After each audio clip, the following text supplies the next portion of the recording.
Welcome to the Homestead Motorsports Complex, the 1999 CART FedEx Championship Series before they go green. I'm Paul Page, and they call this spring training. It's really a chance for everybody to show off the new stuff they have and brag about what they've done over the winter. And the winter is always a time of change in racing, especially this year. During the next hour, we're going to show you what some of those changes are. A real key change, of course, though, is Alex Zanardi. The defending and two-time champion is no longer here. He's over in Formula One, and that may be the most important change of all. Alex Zanardi comes through to clinch the PPG Cup. It's an emotional loss. It's sad to me because the fans have really lost Alex. Here he goes, and he gets him! Can he get him back? Can he hang on? It's sad. Alex Zanardi's departure to Formula One created a major vacancy at Target Chip Ganassi Racing. Attempting to fill those championship shoes is rookie Juan Pablo Montoya, a former test driver for the Williams Formula One team. But Montoya's inexperience is not a concern. Remember, Alex wasn't a veteran and a champion just a few short years ago. I'd like to think we have a great championship group of people around Montoya and around Vassar. I think that it's going to be different without Zanardi, but it remains to be seen, you know, if it's going to be worse or possibly even better. Everyone is behind me. Target team is just a family.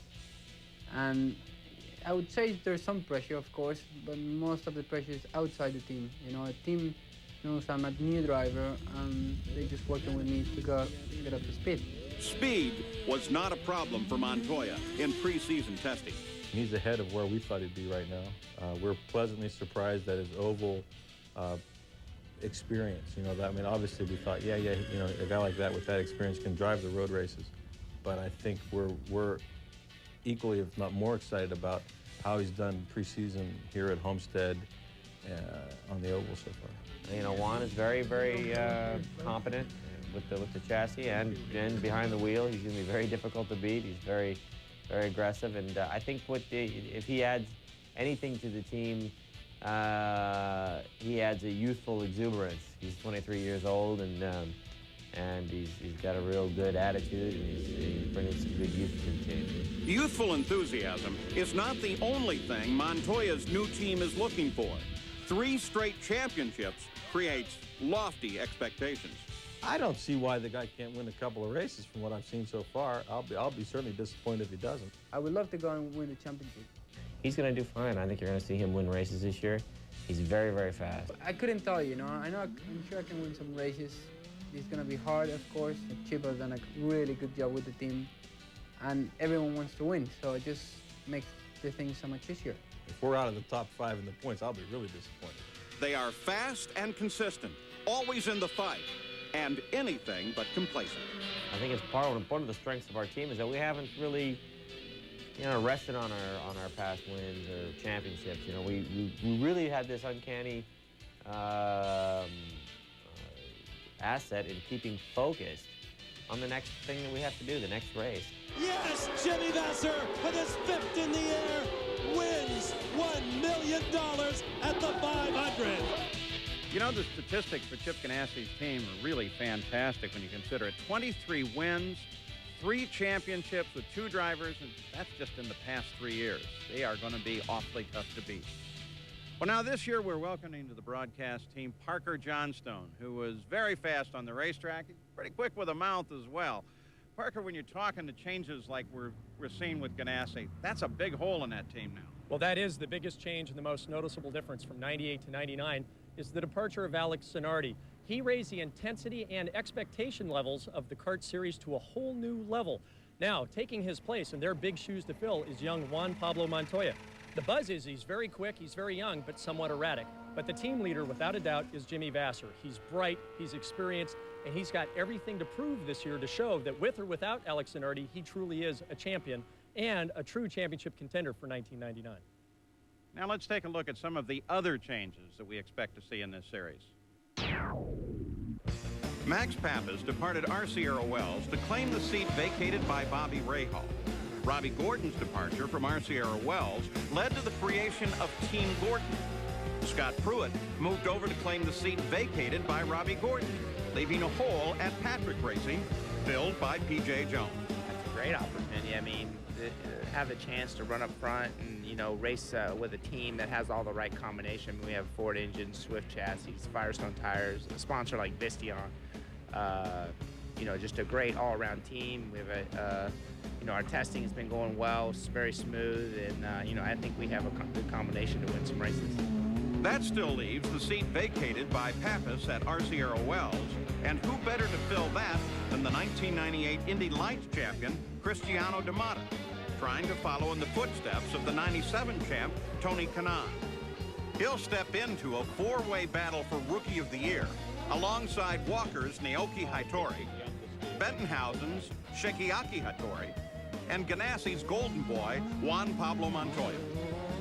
1998 Rookie of the Year contender Helio Castroneves finds himself a new home at Hogan, replacing J.J. Leto. With Della Pinna Motorsports and the much-anticipated Team Gordon signing on to run the Toyota engine, Toyota's doubled its team representation for the 1999 season. With two-time winner Scott Pruitt leading the way, this could be Toyota's year to break into the win column. It's an exciting place to be right now, and I truly believe that Toyota is going to get it together. With the corporate buyout of Tasman's primary sponsor, Steve Horn was forced to make changes in order to keep the team intact. The solution included friend and fellow car owner Jerry Forsyth. Together, they created Forsyth Championship Racing, which will display the famous colors of America's fast food giant, McDonald's. Continuing to pilot the Reynard Honda is the 1998 Rookie of the Year, Tony Kanaan. Derek Walker decided to add a second car. Rookie Naoki Hattori joins Jill DeFerrin. Team Penske and Dan Gurney's All-American Racers both have dropped to a one-car effort. Penske, who ran 3 cars just a few short seasons ago, has cut back again and will only have Al Unser Jr. in the stable. One thing that seems to be commonplace with these teams is when they make a change, they still try to put on a good face no matter how it affects them. We're on the same page. We're already meshed well together. We've had a great testing session. It really isn't that simple. Well, that's right, Paul. And even though a lot of these teams have had extensive testing programs during the winter, it's not until the heat of battle that those relationships between the driver, the engineer, the team manager, the owners, the crew chiefs, that's when they really gel. That's when they really learn the true depth of the character of one another. And I tell you, for some of these teams, it might happen very quickly, like Adrian Fernandez last year at Pat Patrick. For other drivers and teams, it could take an entire season. We'll see as the season progresses who's able to make those relationships work the best, the fastest, and most importantly, under the most difficulty of circumstances, how they're able to get to the front. All right, let's talk about a couple of those guys. Max Pappas. Max Pappas, this is really his first opportunity in the Champ Car Series to show what he's really got. He's going to make the most of that opportunity. He's taking Bobby Rahall's place. He's got all the equipment he needs to get the job done. He's highly motivated. He's in tremendous physical condition. And I think Brian Herta and he are going to work off one another to get to the next level. What about P.J. Jones?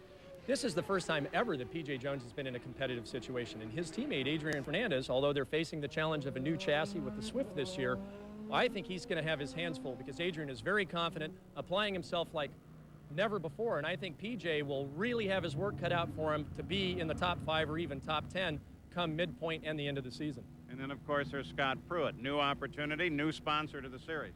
Scott Pruitt, he is now the senior competitor in this series.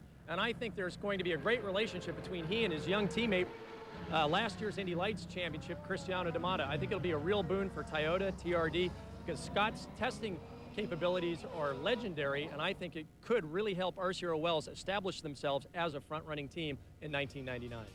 When we come back, we'll take a look at Dario Franchitti, a man with great expectations, and Michael Andretti. Can he overcome frustration?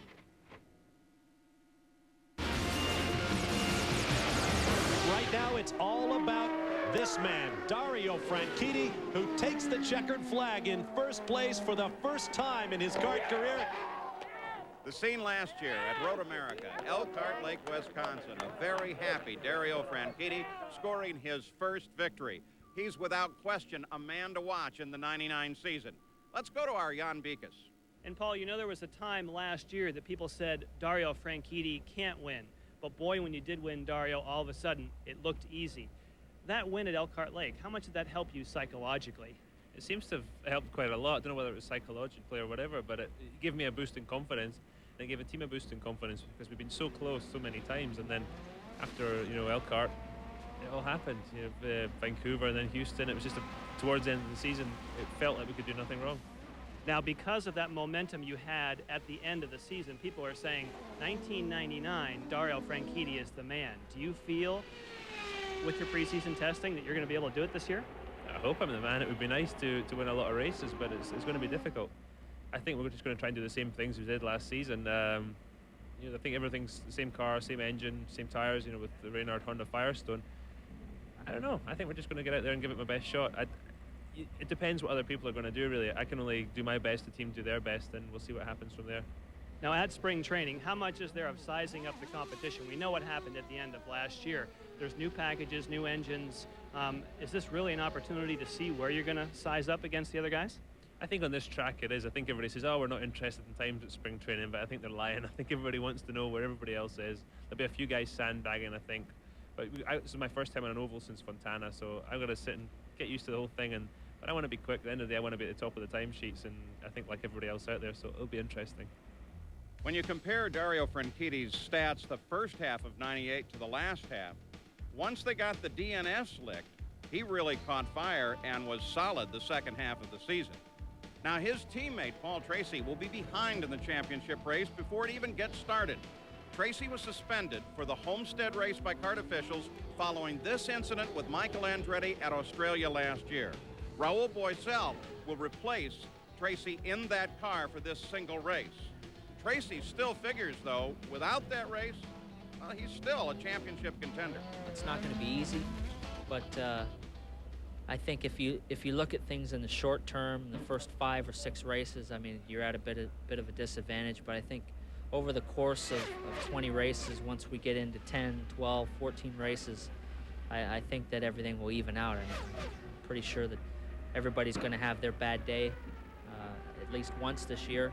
So, I mean, you look at Zanardi, he had, you know, a couple DNFs during the year, so and walked away with the championship by over 100 points. So our focus is just being consistent this year, and if we can do that, I think we can win the championship with one less race than everybody.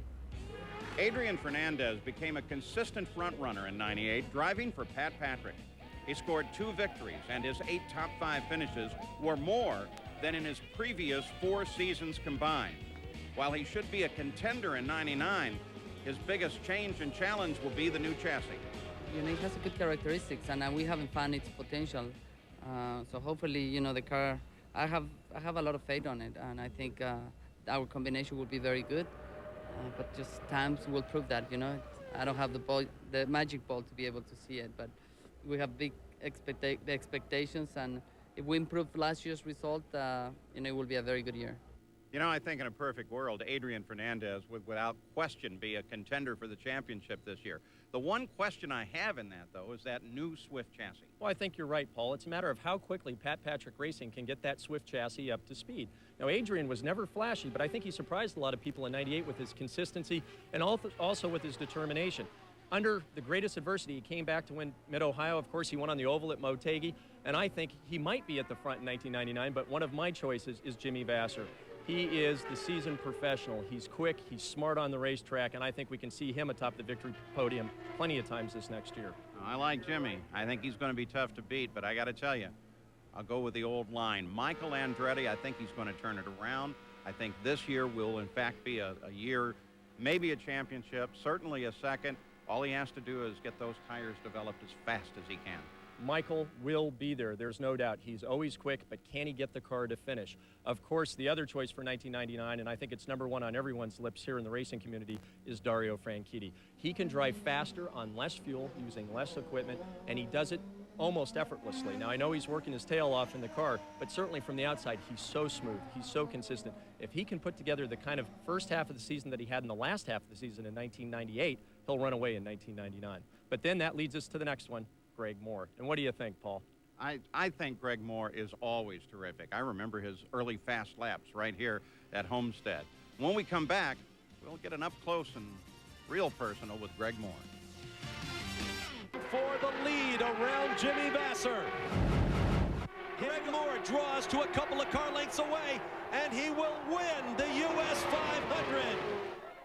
In my book, Greg Moore is one of those drivers who's never truly reached his full potential, which is enormous. Let's take a closer look at him. Here's our Gary Gerould. Well, certainly when it comes to preseason favorites in the run for the championship, you cannot discount Greg Moore. And I don't know if that puts pressure on your shoulders, but I don't want to talk about that right now. I want to talk about the engine department. Mercedes-Benz is trying to play a bit of catch-up, it would seem, against your Honda rivals in particular. In preseason testing, do you get a feel as to whether or not you're going to be able to step up a notch this year? Well, I mean, you always kind of wonder, because you do winter testing by yourself, and you hear rumors what other people are doing, and then you know what you're doing. So really, once you come to spring training, in the first couple of races is really where you see what the work you've done over the winter, if it's paid off or not. But from driving the car in the last few days of testing that we've done, I think Mercedes has made some significant gains. I think more on the road course and street course side of their engine performance. But I'm cautiously optimistic about this season. There have been preseason polls that say Greg Moore is the man to beat. Do you welcome that kind of a challenge? Well, I wouldn't say I'm the man. The fans said I was the man, but I think what happened is my mom must have done a lot of voting on the internet. But no, I mean, that was nice that the fans voted me that. But the most important thing for me is that we're out there and other teams are seeing us as a championship contender, and we come here to Homestead where we had such a great race last year, and I think that championship for us is definitely something that we're looking at. The wins that you've achieved over the last 2 seasons obviously are a tremendous lift in the learning curve. As you approach a new season, is there more confidence for you than there was a year ago at this time? I think probably a little bit more, just because I'm a bit more mature as a race car driver. I mean, socially I'm still the same guy, but in the race car I think I'm a bit of a different person. I'm maybe a little bit more willing now to sit back and wait until the last 15 or 20 laps, where before I think I was a bit too aggressive sometimes at the beginning, and like Portland last year, making a huge mistake at the beginning. But the thing about being young guys, that you have to admit that you made those mistakes, which I always openly do, and learn from them. If you don't learn from them, then something's wrong. But I think I've learned from every mistake that I've seen to be made in this series so far. Last year's Rookie of the Year, Tony Kanaan, along with the entire Tasman team, will join forces with Forsyth Racing to form Forsyth Championship Racing. Kanaan's race preparations, though, will remain at the old Tasman shop in Ohio, and it will be an entirely separate team with McDonald's sponsorship. Last year we didn't do any test at all, so I go to the races and I had no experience. I had no time in the car. So this year is going to help us. I think it's McDonald's take the team to the next level right now. And I think we have a really chance to do very well. And I'm very happy. Let's just keep doing what we did and try to do the best. Really nothing's changed. It's allowed us to add some more people. I think we've added 12 more people in our shop back in Columbus. But really everything's pretty much stayed intact from last year, and just trying to raise our level of performance. Just to be in a second year in the Champ car, with everybody that I know, because I didn't know anybody last year, and knowing that how longer the race is, how patient I have to be, it's going to be a little bit easy for me. The really great news for Tony Kanaan this year is with this whole new arrangement, he'll really be with the same team that he's operated with, but they're going to have some money to test. That's right. There's no doubt of the talent of Tony Kanaan. He was the 97 Indy Lights champion. He was the 1998 Champ Car Rookie of the Year. A brilliant talent. I saw him last year, Paul, drive a difficult car very, very quickly, and a good car extremely fast. This testing is exactly what he needs to prove his mettle and consistently finish in the top 5. Speaking of testing, we have a very interesting situation this year with Team Penske. We'll have that story when we come back. Drivers at Penske Racing. He's waited a very long time to try and notch that very elusive 100th victory for the team. Now this year, Penske Racing is going to go to the line entirely different than more than 25 years. Only one car, one simple combination.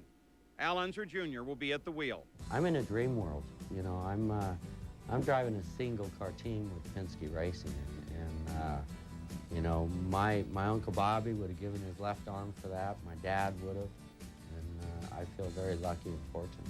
Team Penske's second driver, Andre Ribeiro, decided to retire from racing in February to pursue business interests in Brazil with Roger Penske. His departure leaves Team Penske as a single-car organization, an organization which perfected the multi-car effort in open-wheel racing, winning 7 championships between 1979 and 94. Now, all the talk of the advantage of a multi-car team has changed to the advantages of a single-car operation. I guess the benefits of the single car is everything is geared for me. I mean, it's my setup. It's all the cars have my seat in it. You know, I mean, everything is set up for us.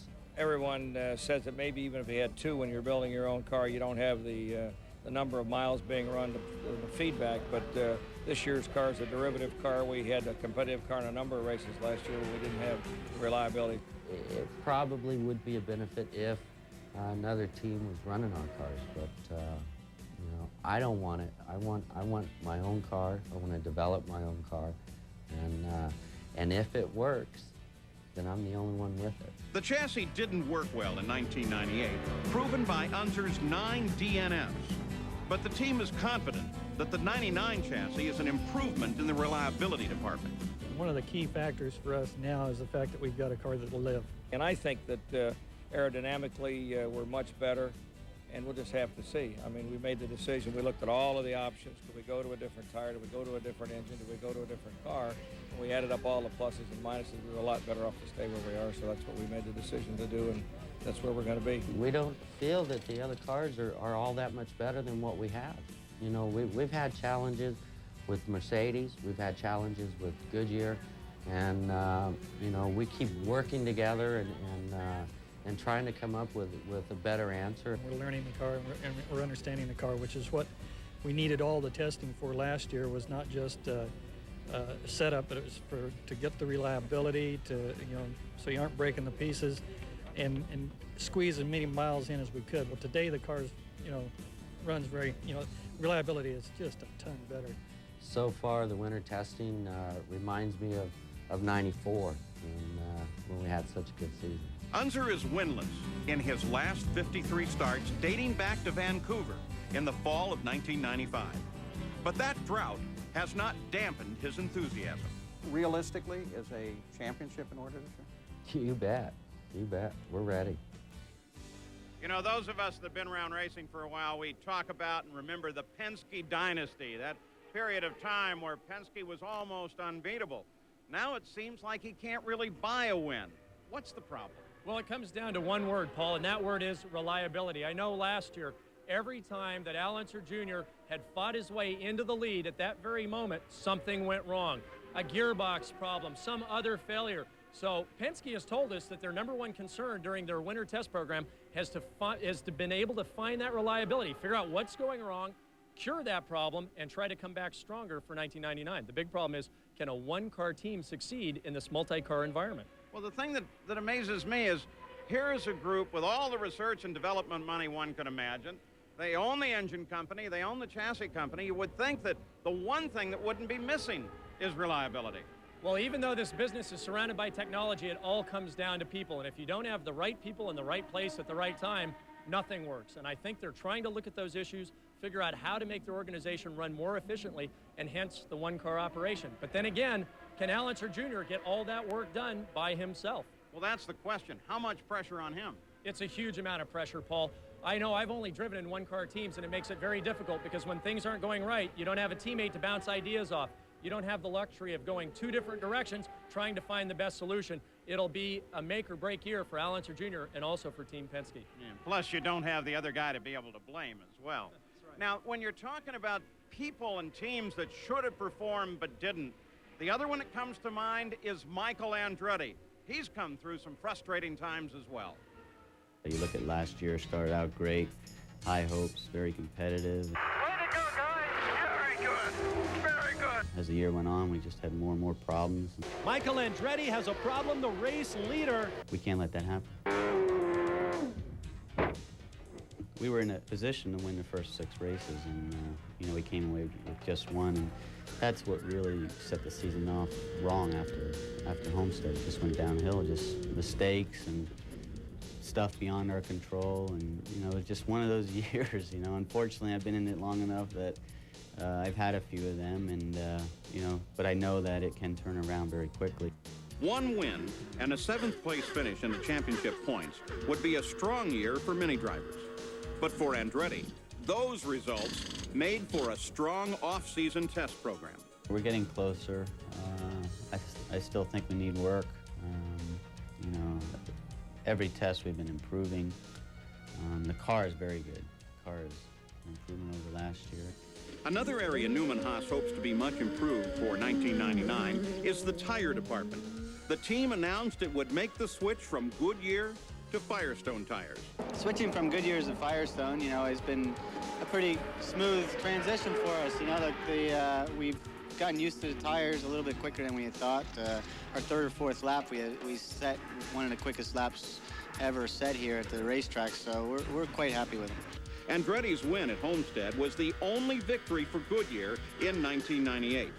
Andretti and other Goodyear teams struggled chasing the Firestone shod cars last season. Despite the rise in competition and the frustrations of 1998, Andretti is confident the team's experience can make the difference in 1999. Well, keeping morale up is obviously a tough thing, but, you know, we're with a team that's very good and that has been through a lot of adversity, and we all have a lot of confidence in each other. And I think as long as we keep that, we know we can dig ourselves out of whatever holes we've got ourselves into. And so I think that, you know, this team's professional enough to know that if they keep working hard enough, things are going to start going our way. Year after year, Michael Andretti's numbers tend to remain the same. He leads a good many of the laps. He leads in most of the races. But lately, he hasn't been able to convert those laps led into race wins. Andretti's teammate, Christian Fittipaldi, had 6 DNFs in 18 starts last season.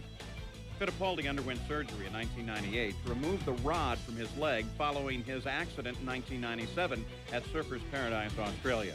He's now hopeful his complete health will translate into success on the track and perhaps even his first victory. It's gonna come when it comes. Like for a couple of people it happens a little bit earlier, for others it happens a little bit later, but the most important is to make sure that the head is okay and that I'm still really motivated every time I hop in the car, because if I'm not motivated, then that's not gonna happen. With Bobby Rahal's retirement from driving, there are some changes over at Team Rahal. Coming up, we'll meet their new driver, Max Pappas, and see how things are for Bryan Herta. Gil de Ferran found victory lane in both 95 and 96. But now, he's mired in a 42-race winless streak. He's looking for a change of fortune following a career-high 11 DNFs in 98.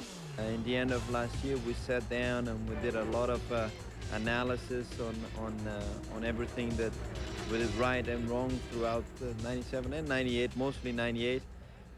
And we figured out if we had finished the races in the positions that we were in, we probably would have, much like 97, probably would have finished in the top 3. So bearing that in mind, you know, we tried to address the problems that we thought we had, and I sense a lot of energy and a lot of focus within our team. You know, I certainly feel very up right now. You know, planning to get away from the problems of past years, identifying those problems and factoring them in, training against them, well, that's a great concept, and for the most part it works. It's certainly the only thing you can try. But once you get out on that racetrack, it's a whole different world in competition. That's when you really find out if all that planning actually worked out. We hope it works for de Ferran. Now, let's go to Gary Gerould. Well, of course, among the many new factors that we'll be watching closely in 1999 is the new pairing of teammates Max Pappas, who joins Bobby Rahal Racing, and Bryan Herta, established a winner last year at Laguna Seca. Bryan, I'm wondering now, as you move into, I guess, what you would call a lead role with this Rahal team, does that create any more pressure for you? Well, I don't think it does, because I've been with the team. I know the guys really well. This is my 4th year going on with Team Rahal. So, you know, it's a comfortable feeling, and really I think something that started to evolve in the second half of last year, where Bobby started to step back a little bit and started to you know, kind of put that more on my shoulders. So, you know, it's been an evolution, but I think it's going to be a good transition for us, and I'm looking forward to the season. Springtime is a time of optimism, of course, and I know you've been involved in some testing, both on road circuits and ovals. You're getting a feel for the new package, and how much optimism do you bring to the start of a brand new campaign? Well, I feel good about the testing we've done so far. Obviously, the competition's as tough as it's ever been, and so you know, I think certainly we go in with the goal of, at least personally, I want to have my best season ever in kart competition and see where that takes me. And of course, the new teammate, Max Papis. And Max, it puts you in an unusual situation where you come in, you have to learn the chemistry of a new team, and I think you probably want to bring some of that Italian spice and fire that you so much enjoy in life. Absolutely, you know, Brian, before taking the lead in the team, you know, he has to come over and check the Miller Lite car as well, you know, because we're for sure, and I'm looking forward very, very much to run the Miller Lite 4 package, and to have the suggestion of Bobby there, you know, just being as a coach, and you know, provide his experience. And I think, you know, we have a fantastic package together, and the chemistry, we learn it fast. You know, we're going to be right there in the front, and hopefully, you know, we can really make Team Rahal a really, really successful team. He comes from a developmental program to an established team. It's going to be fun to watch Max Papis and, of course, Brian Herta. Scott Pruitt joins Pappas' old team, RC Aero Wells. Pruitt spent the last 4 seasons driving for veteran car owner Pat Patrick. Pruitt gave Firestone its first win at the Michigan 500 in 1995. In '99, he's looking to give Toyota its first kart victory. And I believe that where Toyota's headed is going to be as good as anywhere else. I mean, you know, 4 or 5 years ago, nobody would have took a Honda. 4 or 5 years ago, nobody would have took Firestone. And so with that, I'm in the same position. You know, I truly believe that Toyota's on that wave up to the top. If I can get Toyota their first win, that'd be, you know, that'd just be awesome. Joining Pruitt in the Toyota stable is Richie Hearn. Last season, Hearn had to adjust to the new Swift chassis. This season, he needs to adjust to a new power plant, but he doesn't think that's going to be a problem. No, it's not as big a deal as you think. I mean, really, it's a big part of the program, obviously, but that is mostly weighed on Toyota and Toyota Racing Development. It's not weighed on our team, you know, as much as changing chassis. The fact that we're sticking with Swift for a second year is actually a really big plus for us, because every year we've gone from the Reynards to the Lola to the Swift, and now we're sticking with Swift, so we're kind of ahead of the game already. We know what the Swift is all about. This year we have a great budget, so we'll be able to do all 40 days of testing instead of 12 last year. So we have a lot of exciting things going on that we think that will let us, you know, finish in the top 10 in points and have some great finishes. Robbie Gordon will again be powered by Toyota in 1999, but a big change otherwise. A brand new team, you become a part owner. I know you've wanted this for a long time, haven't you? Well, I think this is every driver's dream, is to be able to control his own destiny a little bit. We've been very fortunate to get some very great sponsors on board. John Menard is a partner in the organization. Mike Held, my business manager. We've worked really hard the last few months putting this team together, and we're really looking forward to showing up at Homestead. So are you a driver or owner? My job is race car driver. We're going to concentrate on the driving aspect of it. We've got a great team manager in place with Lori Garish. You know, Dan Miller is going to be co-crew chief on my car. We've won races with him in the past before. We believe we've got the chemistry to have a team that will get results. Robbie, you say control your own destiny. How much were you involved in the decision-making process for all the aspects, chassis, engine, and crew? Had my hands on a lot of it, most of it actually. We kind of went out and looked for a chassis that was very competitive. We believe that Michael Andretti last year with the Swift on Goodyear's was a very good package, as well as Richie Hearn with the Swift on Firestones. We believe that that is the car to have. The Toyota engine, I did a lot of testing last year. We did a lot of miles. The engine was very competitive by the end of the year. We should have had some top 5 results, or more top 5 results. Max Papis did. We believe that that they'll be in a position in 1999 to win races. People have said that Robbie Gordon, as a driver, is hard to have on your team because he's so aggressive. He's hard on the team, but now it's your own team. You can drive any differently? No, I'm still going to drive the race car like I stole it. There's not going to be any different there. Hard on the team, I don't think that's the case. Desire to win, that's the case. You can always count on Showtime Robbie Gordon for a good quote. Now consider the Toyota engine. Last year started out very, very rough. Finally, they beat the DNF situation, The question now is, can they learn how to make horsepower? They're getting better all the time, Paul. In fact, just a few weeks ago, RCR Wells tested the latest version of the TRD engine. They were very pleased with the reported 50 horsepower increase. I think that bodes well for Toyota in 1999. The reliability, as you said, is getting better all the time, and I think there's cautious optimism amongst the Toyota camps for this racing season. Well, when we come back, we'll take a look at the engine development and the new chassis for the 99 season.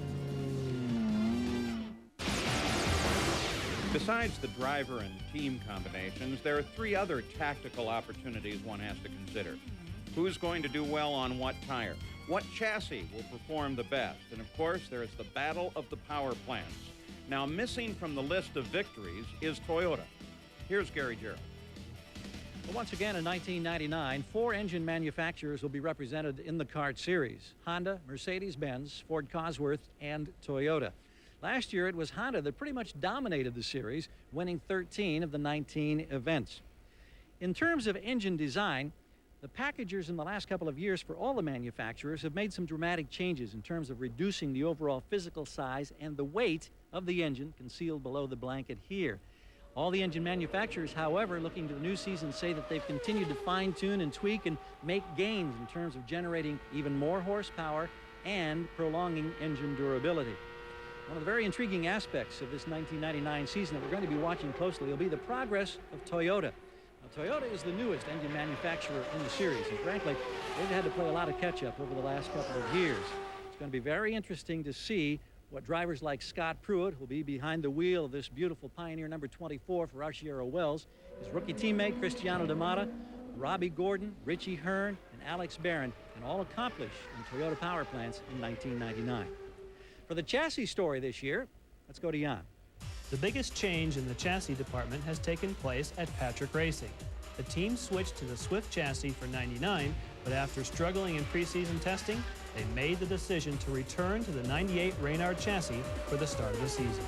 We have committed really to the Swift because of the fact that we geared up for the Swift. Now, you know, whether or not Swift's going to come up with the solution to the problems that we think they have is another story. So in this business, you know, with the flexibility that you have and the fact that, you know, Reynard's always been very good about producing cars for anybody that wants them, you know, it's kind of an open ticket, and you have to go with whatever's the most competitive nowadays, because it's so competitive that if you're not right there with the fast runners, you're probably 15th or 20th. So you have to make that decision based on that. When Before They Go Green continues, we'll visit the gang at Pac West. They've had such great promise, dismal results. Will 99 be a turnaround year? Teams in the series is Pac West. Great group of people, always there, always looking sharp. In 1997, they showed victory. 98 had great promise, and then nothing happened. Here's Jan Deacon. And Paul, the 2 drivers for Pac West, Mauricio Guzman and Mark Blundell, are certainly looking forward to 1999 after a very difficult season in 98. And Mark, the decision to go with the 97 chassis at the beginning of 98, how much did that hurt you guys last year?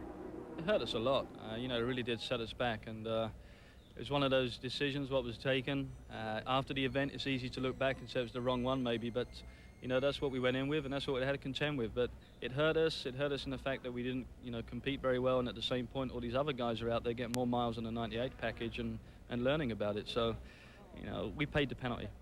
Now, you've done a lot of testing in the 99 chassis. How do you like it so far? Yeah, I've done about probably 800 or 900 miles in the car, and Rizzio's done probably twice that much at this point. So he's got a little bit more feel. But I have to admit that things are going really well. The testing's been going strong. We've been doing some good lap times, and I'm feeling very confident. All right. Well, let's talk to the man who's had a lot of time in that 99 chassis. He says he likes it so far. You have twice the amount of time. What do you think? I think it's great. The main difference this year is that we're better prepared. We done, if you compare the time we did in the cars last year, we done 10% what we've done so far, and we've been on ovals, road courses, and short ovals, medium speed ovals, and we are in better shape, and that's what takes you to win races. You just have to be prepared before everybody gets there. Now, assuming you don't have a year like you did last year, things go the way. We won't have a year like last year. the way that they did at the end of 97, who do you think is your strongest competition going to come from? Probably my teammate. I wish it was only him, but we have a bunch of drivers out there, a bunch of teams that really have the package together. And every year is the same, just gets more competitive. And the key is to have good crew, good decisions, and be sharp every day. That's what's going to count. When we come back, our self-styled panel of experts will look ahead to 99 and maybe even offer some predictions. And then later, you can call us up and tell us how wrong we were. Terrific schedule ahead. The first 7 races include 6 ovals and 1 temporary road course. That, of course, is Long Beach, where there is a new first turn that should prove interesting. Then it's to the middle of the season and the road racing swing, punctuated, of course, by the 500 miles at Michigan. Then it's the run to the championship, and we start that at a brand new track at Chicago, an oval. Then 4 road courses, and the season ends up. The champion is crowned at Fontana, the last race of the season. With the start of a new season, of course, comes so many unanswered questions, John, and I think we're all looking forward to answers. Answers to storylines like, can the Ganassi team continue to maintain its dominance even without an Alex Zanardi? Can a Newman-Haas team shake off the tough luck that seemed to dog both Michael Andretti and Christian Fittipaldi through much of 1998? Can Team Cool Green, with its drivers Franchitti and Tracy, sustain the momentum that they enjoyed late last year? Can Greg Moore become a legitimate challenger for the championship all season long? Will Team Penske, now that it's down to just a single-car operation with Al Unser Jr., find some of the dominant form of the early 1990s?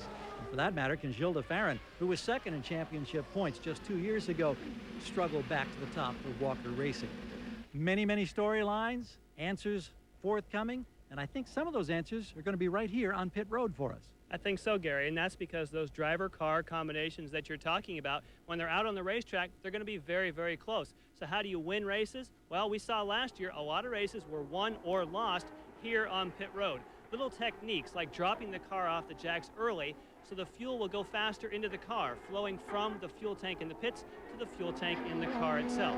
Now, CART has also limited the testing that these drivers and teams can do this season. So that means when you do go testing, it's going to have to be very, very good testing, and they're going to have to use it to their advantage. It just struck me, maybe the best part of this whole deal for these two guys down here is the fact that we're right in the middle of it as a brand new season gets underway. We're excited. Hope you are too. Paul? You know, you can look at all the statistics, but the one that impresses me the most is the fact that year after year, that grid just gets closer and closer together, tighter and tighter. That speaks to competition. That's right. Al Unser Jr. told me that 5 years ago you could show up, be a little off the pace, have some problems, be a second off, qualify 5th or 6th, and still have a good run to the front. Nowadays, Paul, it's the team that has the perfect weekend, that comes off the trailer Friday morning, all of its testing well prepared, everything ready to go, has a flawless weekend.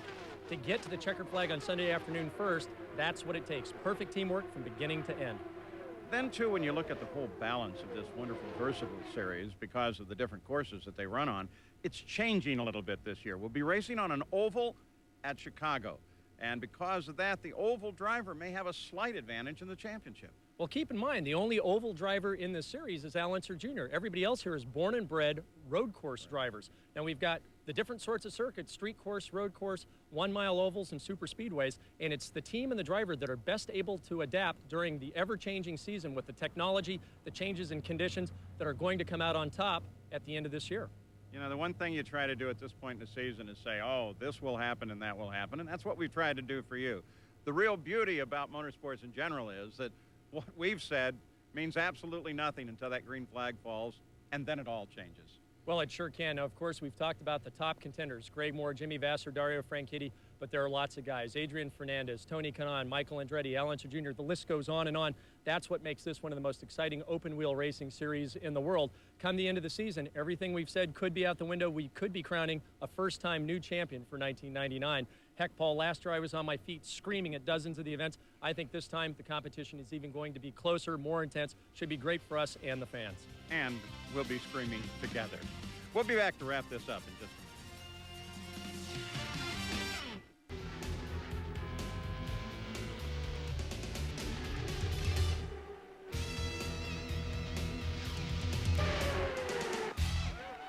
Well, so now we have you up to speed as we look ahead to the very first race of the season from right here at Homestead. And that coverage, of course, will come on the 21st of March on ABC Sports at 4 o'clock in the afternoon.